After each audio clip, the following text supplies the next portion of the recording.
Hello guys, exam सत्र में आप सबका स्वागत है। लेकर आए हैं पॉलिटी का एक नया वीडियो जिसमें से 20 क्वेश्चंस दिए हुए हैं और 20 क्वेश्चंस में आप अपने आप को जो है स्कोर करिएगा सेशन के लास्ट में कितने मार्क्स मिले हैं। ओके, तो स्टार्ट करें उससे पहले आप लोग से एक रिक्वेस्ट है कि अगर चैनल को सब्सक्राइब नहीं किए प्लीज़ सब्सक्राइब कर दीजिए, बेल आइकन को प्रेस कर दीजिए और ऑल पे सेट कर दीजिए ताकि जो भी वीडियो डालें आपके में नोटिफिकेशन आ जाए। ठीक है, देर न करते हुए स्टार्ट करते हैं आज का पहला क्वेश्चन। आज का पहला क्वेश्चन है, दुनिया के निम्नलिखित में से किस देश से भारतीय संविधान में राज्य के नीति निर्देशक सिद्धांत की संकल्पना को अंगीकार किया गया है। ओके, आपका ऑप्शन है पहला है आयरलैंड, दूसरा यूएसए, तीसरा है कनाडा, चौथा है ऑस्ट्रेलिया। नीति निर्देशक तत्व हैं उनको इंग्लिश में कहते हैं directive principle of state policy. Okay, क्या कहते हैं? Directive principle of state policy, state policy. Okay, ये कहते हैं इंग्लिश में। ठीक है, इसका सही ऑप्शन होगा क्या? पहला आयरलैंड। ठीक है, इसका ऑप्शन ए होगा आयरलैंड। ओके, और ये directive principle of state policy है किसमें? संविधान के पार्ट 4 में, पार्ट 4 में दिया हुआ है। ठीक है, और आर्टिकल यानी कि अनुच्छेद कहाँ से कहाँ तक? 36 से 51। ओके, 36 से 51, आर्टिकल 36 से 51 तक ये डिस्क्राइब किया गया है। ठीक है, बढ़ते हैं अगले क्वेश्चन की तरफ। अगला क्वेश्चन है आपका, अगला क्वेश्चन है भारत में राजनीतिक शक्ति का स्रोत है। इसका सही ऑप्शन बताइए। भारत में राजनीतिक शक्ति का स्रोत है, पहला है संविधान, बी है संसद, सी है संसद और राज्य विधानसभाएं, और चौथा है हम लोग अर्थात जनता। इसका सही ऑप्शन बताइए। भारत में राजनीतिक शक्ति का स्रोत क्या है? इसका सही ऑप्शन होगा चौथा, हम लोग अर्थात जनता। ठीक है, क्यों? क्योंकि हम भारत के लोग अर्थात जनता, ये क्या है? ये उद्देश्य में जो प्रियम्बल होता है, जो इंडियन कॉन्स्टिट्यूशन का प्रियम्बल है जिसे उद्देशिका कहते हैं, प्रस्तावना। ठीक है, उसमें ये प्रयुक्त हुआ है, हम भारत के लोग अर्थात जनता। ठीक है, इसीलिए इसका ऑप्शन चौथा होगा, डी, हम लोग अर्थात जनता। ठीक है, प्रियम्बल, इसको इंग्लिश में प्रियम्बल कहते हैं उद्देशिका को। ठीक है, ठीक है, प्रियम्बल कहते हैं। इससे स्पष्ट है संविधान का जो मुख्य स्रोत है वो हम लोग हैं, भारत की जनता। ओके, अगला क्वेश्चन चलते हैं, अगले क्वेश्चन की तरफ बढ़ते हैं। अगला क्वेश्चन है भारतीय संविधान की प्रस्तावना में निम्नलिखित में से किसका उल्लेख नहीं किया गया है? ठीक है, इसका आंसर बताइए। भारतीय संविधान की प्रस्तावना में निम्नलिखित में से किसका उल्लेख नहीं किया गया है? न्याय का, भ्रातृत्व का, वयस्क मताधिकार या स्थिति की समानता। ठीक है, इसका सही ऑप्शन बताइए। भारतीय संविधान की प्रस्तावना में किसका उल्लेख नहीं किया गया है? इसका सही ऑप्शन होगा, बताइए। इसका सही ऑप्शन होगा तीसरा, वयस्क मताधिकार। ठीक है, वयस्क मताधिकार, वयस्क मताधिकार इंग्लिश में एडल्ट सफरेज कहते हैं, जिसको वोटिंग एज से रिलेटेड है। किसमें दिया है? ये इंडियन कॉन्स्टिट्यूशन, भारतीय संविधान के आर्टिकल 326, आर्टिकल 326 में मताधिकार के बारे में दिया हुआ है, उसके बारे में वर्णन किया गया है। ठीक है, और इसमें एक इम्पॉर्टेंट बात यह है कि 1989 में 61st अमेंडमेंट, कॉन्स्टिट्यूशनल अमेंडमेंट, ठीक है, 61वां संविधान संशोधन जो था 1989 में, 61st कॉन्स्टिट्यूशनल अमेंडमेंट। ठीक है, ये कब हुआ था? 1989 में। ठीक है, इसमें क्या हुआ था? इसमें जो वोटिंग एज है, जो मतदान की उम्र है, उसको 21 से घटाकर 18 कर दिया गया था। ठीक है, इंपॉर्टेंट क्वेश्चन है, ये पूछ सकता है, ये या तो ईयर पूछ सकता है या तो अमेंडमेंट के बारे में पूछ सकता है। ठीक है, कौन सा अमेंडमेंट था? 61st यानी कि 61वां अमेंडमेंट था। ठीक है, 61वां संविधान संशोधन था, 1989 में आया था, जिसमें मतदान की उम्र 21 से घटाकर 18 कर दी गई थी। ठीक है, बढ़ते हैं अगले क्वेश्चन की तरफ। चौथा क्वेश्चन है आज का, चौथा क्वेश्चन है भारत के संविधान का ढांचा तैयार करने के लिए हमने ये संघीय है। ठीक है, संघीय है,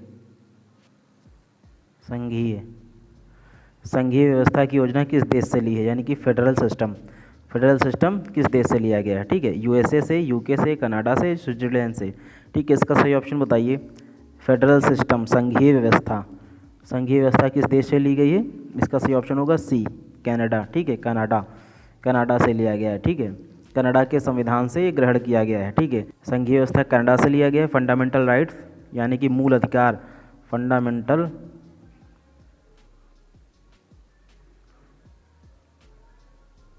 राइट्स, ये कहाँ से लिया गया है?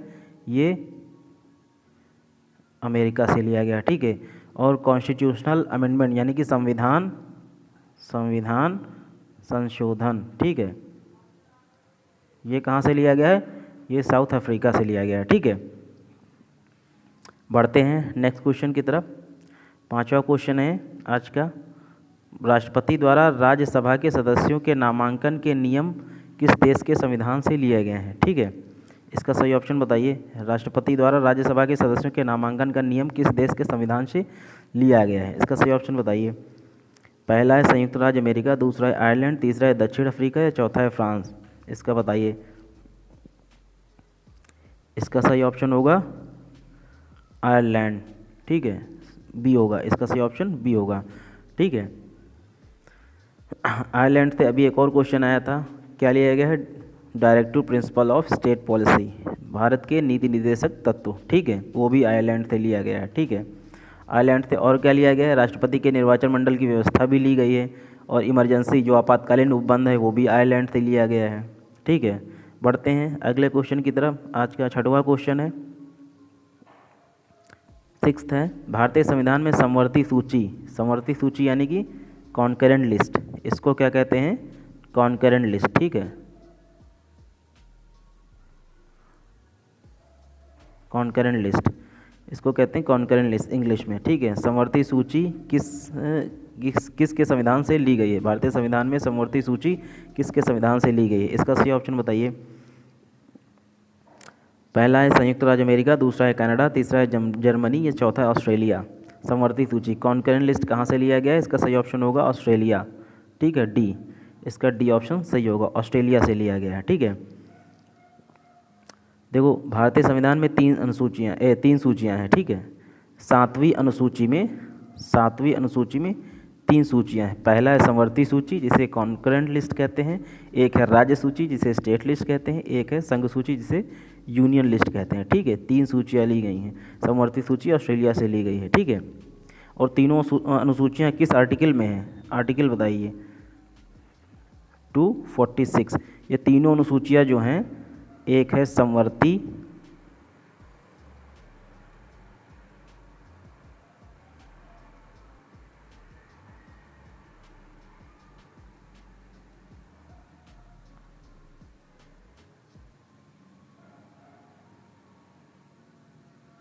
ठीक है, तीन सूची, एक समवर्ती सूची, एक राज्य सूची, एक संघ सूची, तीनों सूचियाँ आर्टिकल 246 में दिया गया है। ठीक है, डिस्क्राइब किया गया है इसको। अगला क्वेश्चन की तरफ बढ़ते हैं। आज का सातवां क्वेश्चन है, निम्न में से कौन सी भारतीय संविधान की विशेषता नहीं है? पहला है सरकार का संसदीय रूप, दूसरा है न्यायपालिका की स्वतंत्रता, तीसरा है सरकार का अध्यक्षात्मक रूप, चौथा है संघीय सरकार। इसका सही ऑप्शन बताइए। भारतीय संविधान की विशेषता नहीं है, इनमें से कौन सी है? पहचानिए, भारतीय संविधान की कौन सी विशेषता नहीं है?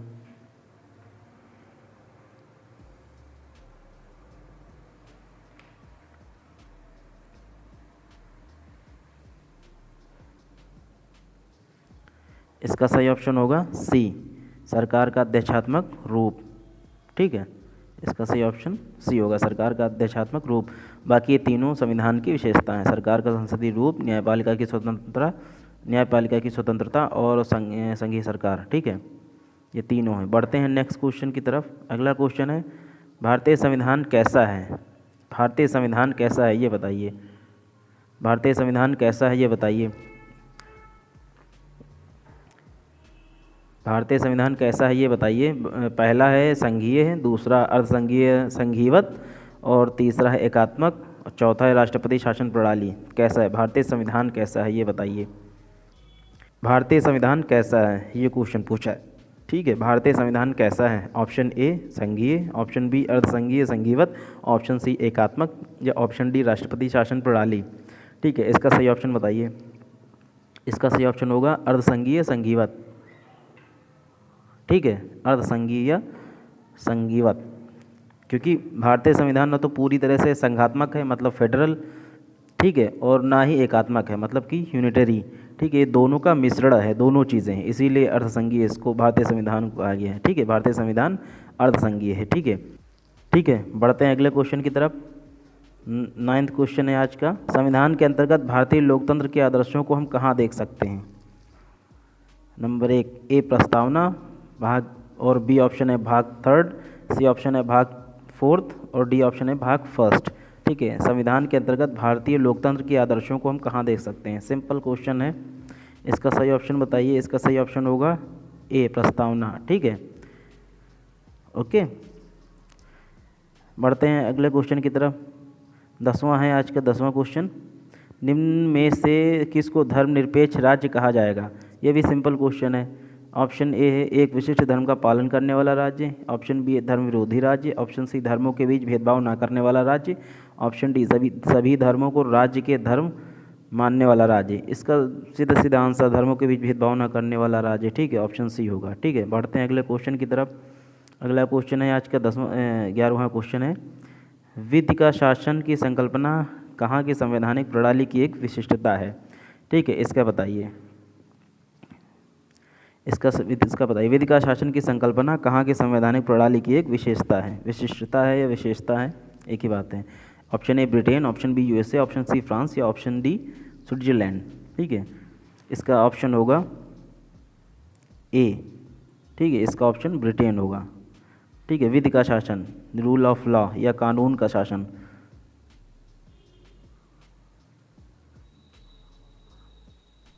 कहाँ का है? ब्रिटेन का है। ठीक है, अगला क्वेश्चन 12वां क्वेश्चन, निम्नलिखित में से किस निर्णय में कहा गया है कि धर्मनिरपेक्षवाद को सेकुलरिज्म कहते हैं? ठीक है, और संघवाद इसको कहते हैं फेडरलिज्म। ठीक है, भारतीय संविधान की मूल विशेषताएं हैं। ये सेकुलरिज्म है और ये है फेडरलिज्म। ठीक है, भारतीय संविधान की मूल विशेषताएं हैं। इसका सही आंसर बताइए। ऑप्शन है केशवानंद भारती मामला, ऑप्शन बी है एसआर बोम्मई मामला, ऑप्शन सी है इंदिरा साहनी मामला या ऑप्शन डी है मिनर्वा मिल्स मामला। इसका सही ऑप्शन होगा एसआर बोम्मई मामला। ठीक है, धर्मनिरपेक्षवाद और संघवाद को भारतीय संविधान की विशेषता किसने बोला था? सुप्रीम कोर्ट ने बोला है। और ये मामला कब का है? ये मामला है 1994 का। ठीक है, इस मामले में सुप्रीम कोर्ट ने इन दोनों को, यानी कि धर्मनिरपेक्षवाद और संघवाद को भारतीय संविधान की मुख्य विशेषता बताया। ठीक है, बढ़ते हैं अगले क्वेश्चन की तरफ। अगला क्वेश्चन है, नागरिकता निम्नलिखित में से किस विधियों द्वारा प्राप्त की जा सकती है? इसमें पहले विधि दी हुई है, उसके नीचे ऑप्शन दिए हुए। ऑप्शन ये हैं। ठीक है, ये विधि दी हुई है। ठीक है, पहला है जन्म द्वारा, दूसरा है आनुवंशिकता द्वारा, तीसरा है पंजीयन द्वारा, चौथा अनुरोध द्वारा। ठीक है, इसका सही ऑप्शन बताइए। इसका सही ऑप्शन होगा पहला है जन्म द्वारा, ये तो हो जाएगा। आनुवंशिकता द्वारा, ये तो हो जाएगा। ठीक है, आनुवंशिकता मतलब क्या होता है? मतलब विरासत, वंशक्रम जो होता है। ठीक है, उसको कहते हैं आनुवंशिकता। ठीक है, और पहला जन्म से नागरिकता, आपका जन्म यहाँ हुआ है तो हो ही जाएगा। और तीसरा है पंजीयन, जो रजिस्ट्रेशन होता है वो, ये तो हो जाएगा। अनुरोध द्वारा कोई नागरिकता थोड़ी ना मिलती है। अनुरोध किए, बाहर का आदमी आया, अनुरोध कर दिया मुझे नागरिकता दे दीजिए, तो वो थोड़ी ना मिल जाएगी। तो पहला दूसरा तीसरा किस ऑप्शन में है? पहला दूसरा तीसरा ऑप्शन बी में है। इसका ऑप्शन बी होगा। ठीक है, नागरिकता किस भाग में दिया हुआ है? भारतीय संविधान के पार्ट 4 भाग 2 पार्ट 2 में। और कहाँ से कहाँ तक? आर्टिकल 5 से 11 तक। ठीक है, नागरिकता दिया हुआ है। भारतीय संविधान के अनुच्छेद 5 से 11 तक नागरिकता दिया हुआ है। किस पार्ट में? पार्ट 2 में है। ठीक है, अगले क्वेश्चन की तरफ बढ़ते हैं। आज का 14वां क्वेश्चन है, कोई व्यक्ति भारतीय नागरिक नहीं होगा यदि वह, इसका सही ऑप्शन बताइए। यदि वह कोई व्यक्ति भारतीय नागरिक नहीं होगा यदि वह विदेश में 5 वर्ष से अधिक रहा हो। ऑप्शन बी है विदेशी न्यायालय द्वारा दंडित किया गया हो। ऑप्शन सी है स्वेच्छा से दूसरे देश की नागरिकता ग्रहण कर चुका हो, या ऑप्शन डी दूसरे देश में रोजगार स्वीकार कर चुका हो। सिंपल आंसर है इसका, ऑप्शन सी होगा, स्वेच्छा से दूसरे देश की नागरिकता ग्रहण कर चुका हो। ठीक है, इसका सिंपल आंसर है ऑप्शन सी, स्वेच्छा से दूसरे देश की नागरिकता ग्रहण कर चुका हो। ठीक है, ये हो जाएगा। ओके, बढ़ते हैं अगले क्वेश्चन की तरफ। आज का 15वां क्वेश्चन है, नागरिकता प्राप्त करने के लिए शर्तें निर्धारित करने वाला सक्षम निकाय कौन सा है? हाँ, ये सही क्वेश्चन है, अच्छा क्वेश्चन है, बहुत बढ़िया क्वेश्चन है। नागरिकता प्राप्त करने के लिए शर्तें निर्धारित करने वाला सक्षम निकाय कौन सा है? पहला है चुनाव आयोग, दूसरा है राष्ट्रपति, तीसरा संसद, चौथा है संसद और विधानसभाएं। इसका सही ऑप्शन बताइए। इसका सही ऑप्शन होगा ऑप्शन सी, संसद। ठीक है, ठीक है, भारतीय संसद के द्वारा नागरिकता की व्याख्या की जाती है। ठीक है, और बढ़ते हैं अगले क्वेश्चन की तरफ। आज का 16वां क्वेश्चन है, दोहरी नागरिकता निम्न में से किसकी विशेषता है? दोहरी नागरिकता निम्न में से किसकी विशेषता है? बहुत अच्छा क्वेश्चन है। एकात्मक सरकार या संघीय सरकार या संसदीय सरकार या राष्ट्रपति शासित सरकार? इसका सही ऑप्शन बताइए। इसका सही ऑप्शन होगा संघीय सरकार, बी। ठीक है, दोहरी नागरिकता संघीय सरकार की विशेषता है, मुख्य विशेषता है। भारत में जो है दोहरी नागरिकता नहीं है, इसका प्रावधान नहीं है। भारत में केवल एकल नागरिकता चलती है। ठीक है, जबकि अमेरिका जैसे देशों में जो है दोहरी नागरिकता चलती है, संघीय सरकार है वहाँ की, और तो वहाँ पे जो है दोहरी नागरिकता चलती है। स्टेट के लिए नागरिकता अलग और कंट्री के लिए नागरिकता अलग, जबकि इंडिया में ऐसा कुछ नहीं है। अगर भारत की नागरिकता आपके पास है, किसी भी स्टेट में मूव कर सकते हैं, अलग से पर्टिकुलर किसी स्टेट की नागरिकता लेने की ज़रूरत नहीं है। ठीक है, बढ़ते हैं अगले क्वेश्चन की तरफ। आज का 17वां क्वेश्चन है, भारतीय संविधान के निम्नलिखित में से किस अनुच्छेद द्वारा अस्पृश्यता समाप्त की गई है? हाँ, बताइए। भारतीय संविधान के निम्नलिखित में से किस अनुच्छेद द्वारा अस्पृश्यता समाप्त की गई है? अनुच्छेद 14 या अनुच्छेद 18 या अनुच्छेद 17 या अनुच्छेद 19? बताइए। इसका सही ऑप्शन होगा अनुच्छेद 17। ठीक है, अनुच्छेद 17 में आर्टिकल 17 में, इसको आर्टिकल 17 बोलते हैं। ठीक है, अनुच्छेद 17 में अस्पृश्यता का अंत दिया गया। ठीक है, अनुच्छेद 14 विधि के समक्ष समता। ठीक है, विधि के समक्ष समता आर्टिकल 14 में दिया गया है। अनुच्छेद 18 उपाधियों का अंत दिया गया है। ठीक है, अनुच्छेद 18 उपाधियों का अंत दिया गया है। अनुच्छेद 19 स्वतंत्रता का अधिकार दिया गया है। ओके, बढ़ते हैं अगले क्वेश्चन की तरफ। आज का 18वां क्वेश्चन है, भारतीय संविधान के मौलिक अधिकारों के अंतर्गत इनमें से क्या सम्मिलित नहीं है? पहला है भाषण की स्वतंत्रता का अधिकार, दूसरा है विधि के समक्ष समता का अधिकार, तीसरा है संवैधानिक उपचार का अधिकार, चौथा है बराबर काम करने के लिए बराबर वेतन का अधिकार। इसका आंसर सबको पता होगा, इजी क्वेश्चन है। बराबर काम के लिए बराबर वेतन का अधिकार इसका सही ऑप्शन होगा। ठीक है, मौलिक अधिकारों में इसका डिस्क्रिप्शन नहीं किया गया है। ठीक है, ऐसा कुछ नहीं है। भाषण की स्वतंत्रता का अधिकार ये दिया गया है। विधि के समक्ष समता अभी मैंने बताया था। ठीक है, अनुच्छेद 14 में दिया गया। संवैधानिक उपचारों का अधिकार, ठीक है, अनुच्छेद 32 में दिया गया है। अनुच्छेद 32 मूल अधिकारों के उल्लंघन के विरुद्ध नागरिकों को जो है उपचार प्रदान करने के लिए सुप्रीम कोर्ट को प्रारंभिक अधिकारिकता प्रदान करता है। ठीक है, जिसे हम क्या कहते हैं? रिट कहते हैं। ठीक है, बढ़ते हैं अगले क्वेश्चन की तरफ। 19वां क्वेश्चन है आज का, मौलिक अधिकारों को लागू करने के लिए निम्न में से किसी न्यायालय द्वारा क्या जारी किया जाता है? मौलिक अधिकारों को लागू करने के लिए निम्न में से किसी न्यायालय द्वारा क्या जारी किया जाता है? इसका सही ऑप्शन बताइए। पहला है डिक्री, दूसरा है अध्यादेश, तीसरा है समादेश जिसको समादेश या रिट कहते हैं, इंग्लिश में रिट कहते हैं। ठीक है, इंग्लिश में रिट कहते हैं। ठीक है, चौथा है अधिसूचना। ठीक है, इसका सही ऑप्शन बताइए। इसका सही ऑप्शन होगा ऑप्शन तीसरा, रिट। अभी मैंने बताया अनुच्छेद 32 जो है, अनुच्छेद 32 मूल अधिकारों के उल्लंघन के विरुद्ध नागरिकों को जो है उपचार प्रदान करने के लिए सुप्रीम कोर्ट को अपनी जो है अधिकारिकता प्रदान करता है, इसी को रिट कहते हैं। ठीक है, और अगले क्वेश्चन की तरफ बढ़ते हैं। 20वां क्वेश्चन है आज का, लास्ट क्वेश्चन है, निम्नलिखित में से कौन सा मौलिक अधिकार नहीं है? इसी क्वेश्चन है, सब लोग बता देंगे इसका आंसर। निम्नलिखित में से कौन सा मौलिक अधिकार नहीं है? पहला है समानता का अधिकार, दूसरा है स्वतंत्रता का अधिकार, तीसरा है शोषण के विरुद्ध अधिकार, या चौथा है संपत्ति का अधिकार? इसका सही ऑप्शन होगा, कुछ लोग कंफ्यूज भी हो सकते हैं, इसका सही ऑप्शन होगा संपत्ति का अधिकार। ठीक है, ऑप्शन डी, संपत्ति का अधिकार। संपत्ति का अधिकार क्या हुआ था? 44वें संविधान संशोधन हुआ था 1979।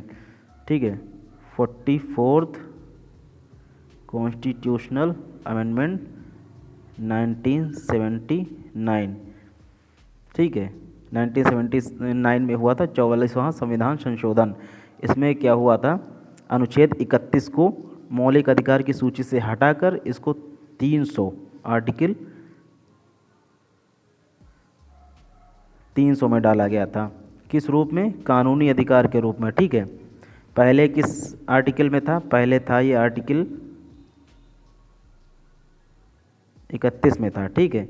यहाँ से हटाकर इसको आर्टिकल 300 में डाल दिया गया था, ठीक है। 44वें संविधान संशोधन में 1979 में आर्टिकल 31 यानी कि संपत्ति का अधिकार, इसको हटाकर आर्टिकल 300 संपत्ति के अधिकार को कानूनी अधिकार के रूप में रख दिया गया, ठीक है। तो 20 क्वेश्चन आज के हो गए हैं, तो आप मार्क कीजिए, अपने आप को स्कोर कीजिए, ठीक है। तो 20 में अगर आप 17 अगर ला रहे हैं तो अच्छा स्कोर रहेगा, ठीक है। तो सेशन यहीं तक था। तो जाते जाते आपसे एक बार फिर से रिक्वेस्ट करेंगे कि अगर चैनल को सब्सक्राइब नहीं किया प्लीज़ सब्सक्राइब कर दीजिए और बेल आइकन को प्रेस करके ऑल पे सेट कर दीजिए, ताकि जो भी वीडियो डालें नोटिफिकेशन आपके में आ जाए, ठीक है।